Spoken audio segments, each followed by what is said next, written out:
केंद्र सरकारनं नव्यानं मांडलेल्या परिसीमन विधेयकाला विरोधकांचा विरोध 131व्या घटना दुरुस्तीनुसार लोकसभेच्या जागा 543 वरून 850 होणार। उद्या 4 वाजता लोकसभेत मतदान होणार।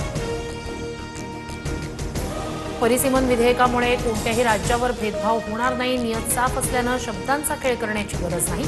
लोकसभेत पंतप्रधान नरेंद्र मोदी यांचं वक्तव्य। परिसीमन विधेयकाबाबत विरोधकांकडून भ्रम पसरवला जातोय। दक्षिणेकडील राज्यांची ताकद कमी होणार नाही। दक्षिणेतील राज्यातल्या खासदारांची संख्या 129 वरून 195 होणार। अमित शहा यांची माहिती।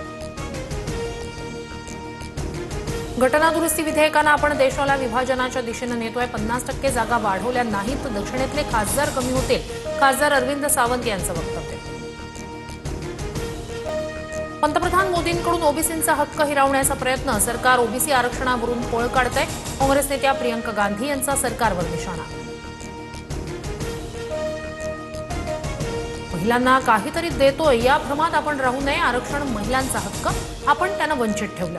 महिला आरक्षण विधेयकावर लोकसभेत पंतप्रधान मोदींचं वक्तव्य।